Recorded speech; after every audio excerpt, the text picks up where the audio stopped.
Izin share screen ya. Mana ya? Ya, teman-teman, apa bisa lihat? Jelas?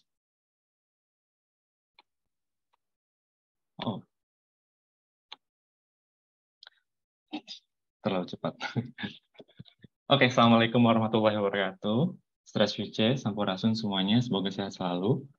Perkenalkan, nama saya Herlin. Saat ini mahasiswa S2 di Politech. Itu salah satu universitas di Saint Petersburg. Saat ini baru masuk tahun kedua dan akan memulai tesis, dalam arti ini udah tahun terakhir.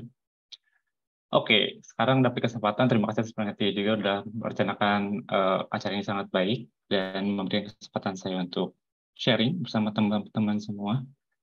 Karena saya lihat ada banyak range tentang ya, ada yang dari mahasiswa dari SMA mau ke S1 atau dari S1 mau ke S2 atau bahkan saya lihat ada yang sudah bekerja atau menjadi dosen yang ingin masuk ke S3. Nah, di sini ada linknya di QR code. Kalian bisa share, bisa apa namanya? Bisa di scan. Ya, ini besok OD ya, Open Doors. Nah, saya tunggu mungkin berapa ya? Setengah jam. Enggak dong, lama. Ya, mungkin kalau kalian udah, saya akan jelaskan. Besok Open Doors ini udah dibuka semenjak 15 Desember beberapa hari yang lalu. Jadi mungkin kalian di sini juga udah ada daftar. Dan kalau udah coba untuk daftar ya, ini adalah tempat kalian untuk kita share. Oke, from the scratch, kita coba jelaskan apa itu BSOD. Apa itu OD? Om Deddy? Oh, bukan. Om Deddy nggak ada kaitannya sama sekali sama itu. Walaupun ada yang mirip kayak 3, 2, 1, open the doors. Bukan, ini bukan bisa Om Deddy, apalagi bisa overdosis. Enggak. Orang dalam, hmm, menarik termsnya, tapi enggak juga. Bisa open doors ini sama kayak beasiswa PKR, kerjasama dari bedanya ya, jadi di bawah asuhan dari Association of Global University, itu kayak semacam lembaga yang biar lembaga pendidikan di Rusia itu menjadi top di dunia gitu. Beasiswa yang ditawarkan itu cuma S2 dan S3, bukan S1. Yang menariknya di sini adalah beasiswa ini bisa didaftar sama banyak orang, kayak regardless the background gitu. Entah kalian jurusannya apa, di sini juga bisa kayak cross major, terus kalian juga bahkan kayak nggak punya keluarga negaraan 100%, itu kayak nggak apa-apa. Atau bahkan kalian yang kayak nggak punya pacar, gue yakin nggak bakal peduli juga mereka. Jadi ya, daftar aja. Open Doors in nutshell, sederhananya adalah English track ataupun Russian track, jadi kalian bisa memilih gitu kayak. Kalau PKR kan tadi itu dijelaskan untuk wajib untuk bahasa ini ya, bahasa bahasa Rusia.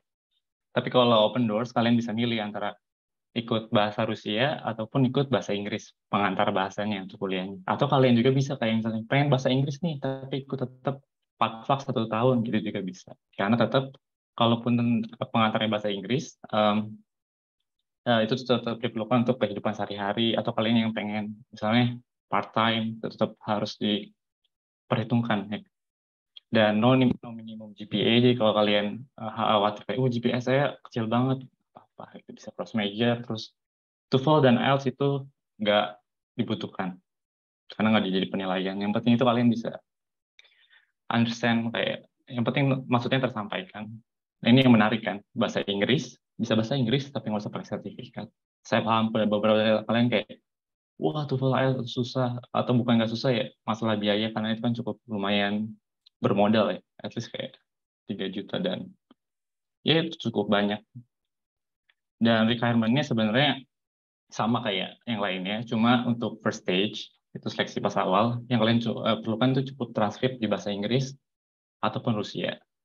Terus kalau kalian punya publication, ya, publikasi di jurnal apa gitu ketika kalian S1, terus kayak hadiah, kayak apa ya, penghargaan, terus course juga bisa dimasukin buat jadi penilaian di portofolio itu. Nah, banyak sekali subjek dan apa ya, universitas yang bisa kalian pilih, dan termasuk dari universitas yang terbaik di Rusia, juga jurusan-jurusan yang kalian bisa pilih di sini. Kalian bisa cek langsung dari link yang tadi saya berikan di od.globaluni.ru kalau nggak salah ya. Dan ya, tipsnya itu sederhana, kayak kalian bisa lihat example of exam-nya di sini, kayak contoh-contoh soalnya, terus program studi karya di sini bakal kalian bisa lihat kayak materi apa aja sih yang bakal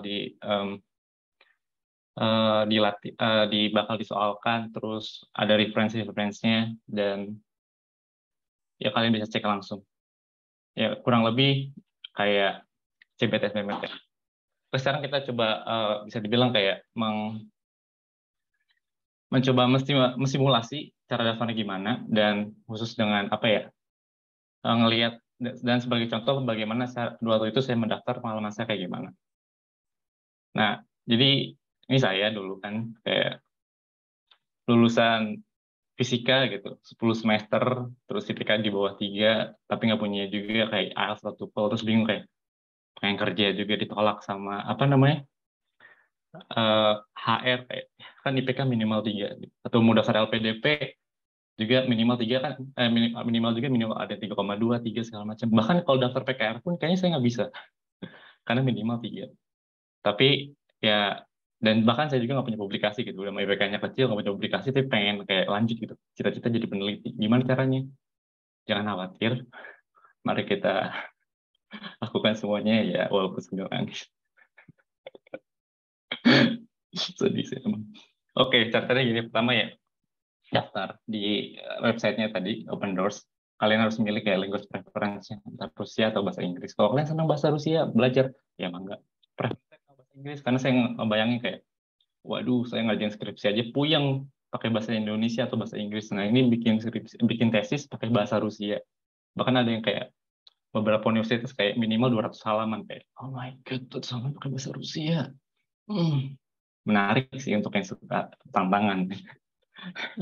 Dan ya nanti kalian isi citizenship, terus first name, last name, date of birth, gender pun seperti standar lah gitu. Terus kalian harus pilih subjeknya, dan ini gak cuma satu ya, kalian bisa pilih banyak. Bisa pilih kayak chemistry, misalnya bisa milih 3, 2, dan bisa kalian milih kayak, tapi nggak tahu ya kalau bisa 2 kayak postgraduate sama graduate. Tapi yang jelas kalian bisa milih beberapa jurusan gitu. Nah, ini contohnya yang daftar doktoral. Kemarin saya cek lagi ya, kayak nyobain sistem. Itu bisa milih beberapa jurusan. Terus kalian masukin apa ya, pendidikan terakhir, misalnya master. Saya kan di Rusia, ada grade. Nah, kalian juga yang lulus tahun depan, itu kayak masih D1 nih, lulus tahun depan bisa daftar, jadi nggak usah khawatir.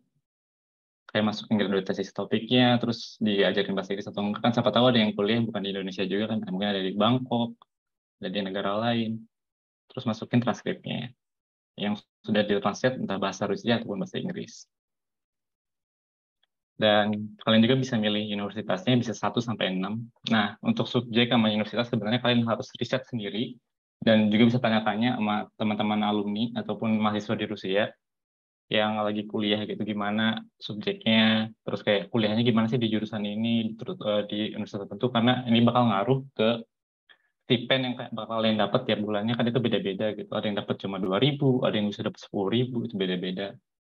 Terus jurusan juga bakal ngaruh ke kesempatan kalian untuk magang, kerja, segala macam, jadi benar-benar harus diperhitungkan. Nah, karena berbagai perhitungan, kalau saya di Peter Degree St. Petersburg Polytechnic University, pertimbangannya karena Moskow sangat kota sekali, mungkin biayanya lebih mahal, tapi saya pengen di grade itu sedikit, tapi tetap tidak jauh-jauh banget, dalam artian masih ada kehidupan, keramaian, nggak, no offense, I mean.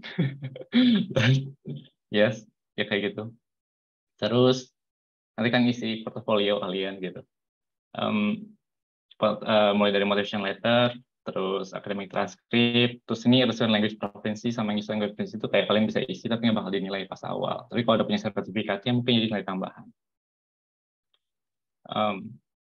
Terus terus kalian isi subjek area achievement di portofolio itu, kalau kalian misalnya punya publikasi, terus punya paten, pengalaman kerja, proyek yang pernah diikutin, terus penghargaan segala macam, bahkan online course kalau kalian pernah punya kayak Coursera atau EDX segala macam, itu bisa nambah potensial poinnya gitu. Dan ya kalian bisa isi sebanyak mungkin, karena waktu dulu saya daftar S2 itu parah banget, saya nggak punya publikasi, paten segala macam, bahkan IPK kan juga kan di bawah rata-rata gitu kan. Jadi itu bakal ngaruh, karena di Open Doors ada 2 stage, pertama portofolio, seleksi portofolio, kedua baru tes tulisnya GPT. Nah, di apa motivation letter sekarang ada perubahan nih dari waktu yang saya daftar. Jadi ada block of knowledge, terus ada 3 area gitu kalian harus isi. Kalau kalian cuma punya satu ya nggak apa-apa. Misalnya contohnya kayak engineering teknologi, material engineering, material science, gitu-gitu. Terus set interest kalian itu diisi, personal goals, terus personal achievement kalau kalian punya. Misalnya kalau di Indonesia ya S1 mungkin ikut PKM gitu, ikut timnas segala macam ya isi aja, atau ikut eh, Olimpiade, Unmipa, OSN, isi aja. Terus reason for choosing psikologi Olympiad subject ini sebenarnya kalian harus lebih ini lagi. Ini kan cuma contoh aja ya. Kalian bisa harus lebih pahami lagi. Karena yang bagus itu kalau kalian udah kayak udah tahu universitasnya di mana, jurusannya apa, terus tahu kurikulumnya, terus lihat kayak materi subjek ini tuh sebenarnya misalnya yang tertentu kalian highlight itu penting buat kalian untuk karir di masa depan segala macam kayak gitu. Terus reason untuk studi di Rusia juga kalau bisa lebih komprehensif. Jelas ini kan contoh aja ya. Bisa lebih kayak kenapa benar harus di Rusia, kenapa nggak negara lain. Ini juga bisa jadi bahan mereka untuk evaluasi segala macam. Jadi ya kalau bisa lebih diperdalam lagi gitu, jangan cepet-cepet isinya. Ini untuk tahun waktu dulu ini contoh yang waktu saya pakai waktu daftar S2 dulu. Ya segini aja sebenarnya kurang kurang ini ya bisa dibilang kayak kurang dalam artian ya kalau kalian bisa sedikit kurang kurang riset tapi sebenarnya cukup bisa dibilang acceptable tapi lebih bagus kalau kalian lebih riset lagi dalam. Nah, perbedaannya dari tahun saya dan tahun kemarin itu ada namanya preliminary test. Jadi kalian tuh bakal dites awal. There is no rules itu kalian boleh open book atau enggak, tapi waktunya itu mepet cuma 1 jam, terus ada 30 soal, kayak bayangin 2 menit. Untuk beberapa jurusan gue nggak tahu, tapi kalau ada jurusan kayak material science atau chemistry gitu, kalian dapat soal, terus ada turunan apa itu turunan quinolin, tripon, terus kayak gimana carinya gitu, karena kan kalian itu kan gugus-gugus kimia yang bahkan kayak apa ini, terus dicari cuma dalam 2 menit, jadi ini bebas kalian. Nah tipsnya, karena dulu waktu tahun kemarin ada 5, sekarang ada 3. Tipsnya kalau kalian entah mau ngerjain ini open book atau ngetes kemampuan kalian, itu pas attempt pertama tulis juga soalnya gitu. Terus setelah ditulis kalian dipelajari lagi, kalau di attempt pertama gagal, terus di attempt kedua juga kalian tulis lagi soalnya, terus pelajari lagi, ya kayak gitu. Ini contohnya, tem pertama, tem kedua yang saya lakukan. Tem ketiga, kemarin baru coba sih. Alhamdulillah bisa. Cuma ternyata patternnya kadang mirip, cuma kayaknya di 3 kadang soalnya beda. Mungkin kayak quarter, setengah atau seperempat gitu loh. Jadi persiapin aja. Ini walaupun awal tapi bikin deg-degan. Jadi kalau kalian gagal karena nggak bisa nilai di stake pertama. Ini contohnya untuk pertama dulu waktu saya daftar, jadi nggak usah khawatir gitu. Karena maksimal 100 poin, tapi portofolio saya waktu itu cuma 20 dari 100 gitu nilainya. Dan ya nggak kaget kalau ternyata peringkatnya ada di 5 terbawah dari 302 yang lolos administrasi gitu. Jadi ya nggak usah khawatir sebenarnya, ngasih tahu aja kayak ya walaupun ranknya dari berapa aja ya kalian tetap masih bisa daftar dan mungkin keterima. Jadi jangan pesimis dulu. Nah untuk apa ya second round-nya itu dari tanggal 10 Januari nanti ya, itu jatuhnya kayak CBT, SBMPTN gitu. Mungkin nggak jauh dari HSE, cuma bedanya cuma pakai satu kamera waktu itu saya. Jadi bakal dilihatin dan kalian itu nggak boleh kayak nengok kemana kemiri gitu. Dan kan itu bakal dinilai juga sama AI-nya, bukan cuma dari apa ya juri. Kalau kalian kayak lihat kanan kiri atau diskusi itu bakal bisa jadi diskualifikasi gitu. Pastikan ini juga jaringan segala macamnya karena banyak teman-teman juga yang akhirnya nggak bisa daftar ataupun nggak lolos karena masalah jaringan karena nggak bisa ngerjain ini. Jadi ya di sini juga alhamdulillah bisa keterima karena ini mungkin apa ya rahmat Tuhan kasih sayang juga gitu lah ya. Faktor luck juga ada karena ya pertama jaringan segala macam benar-benar harus diperhatikan. Dan sebenarnya ada dua kan, ada pemenang, ada winner, ada prize winner. Nah kalau winner itu 100% free tuition dan kalau prize winner itu cuma partially. Nah, mungkin kalian penasaran kayak, aduh, ini beasiswa Rusia pelit banget dah. Sebenarnya itu juga diperhitungkan sama mereka gitu. Kenapa cuma dikasih free tuition segala macam, dapat stipend yang mungkin cuma ya cukup buat bayar asrama sama hidup. Karena pertama biaya asrama di sini sebenarnya murah, terus biaya hidup juga sebenarnya ya bisa dibilang nggak terlalu jauh sama Indonesia.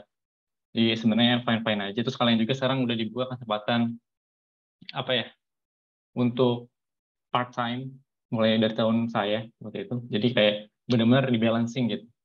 Walaupun nggak dapat trip airfare tiket gitu kayak bolak-balik sini cari sendiri dulu, mungkin bisa lewat sponsorship dari daerah segala macam.